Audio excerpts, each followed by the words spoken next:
గచ్ఛామి దానం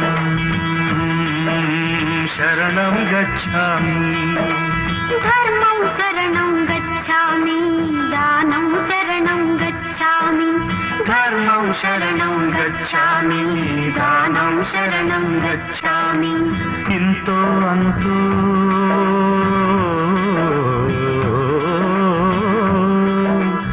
ఇంతో అంతో ఇచ్చిన వారికి ఇహమే స్వర్గం లేదిక మరు జన్మం లేదిక మరు జన్మం ధర్మం శరణం గచ్ఛామి దానం శరణం గచ్ఛామి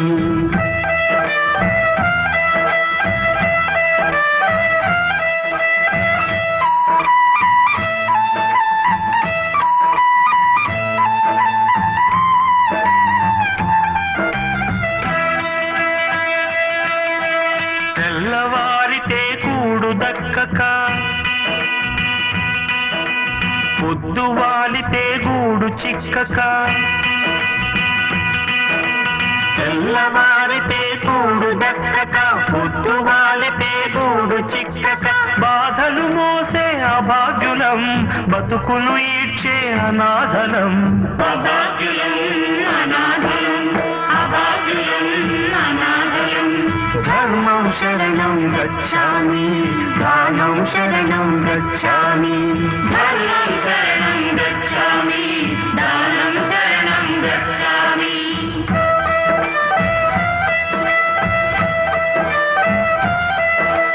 కన్నవారికి కాని వారమై ఏమిటమ్మా అలా చూస్తున్నావు? ఎవరతను? నేను చెప్పాను శివయ్యని, అతనే. అలాగా కూడా ఉన్నవారికి దూర దూరమై ఎన్ని గడపలు ఎక్కామో ఎన్ని కాళ్ళకు మొక్కామో అభాగ్యులం అనాథలం అభాగ్యులం అనాథలం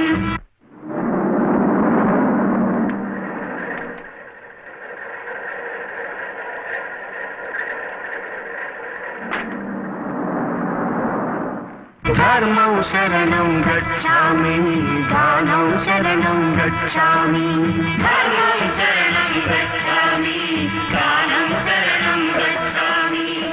ఏంటి మీ ఓడు మలయాళ మంత్రాలుగా నేర్చుకుంటున్నాడా? మా గురుడు మాట్లాడేది జభాష ఆ? అంటే రాజభాష. జపజల్లి జపజడవే అంటే బల్లి పడవే అని అర్థం. ఓ సిదా. ఆ ఎవడో బల్లి పడితే అదృష్టం అని చెప్పాడట. ఆ. పొద్దు నుంచి డ్యూటీ వేసి కూర్చున్నాడు అక్కడే. అదేమో భయంతో బిక్కతచ్చి పడదు. చూసి ఏ నోట్లోనో కూట్లోనో పడుతుంది, రోగం కుదురుతుంది.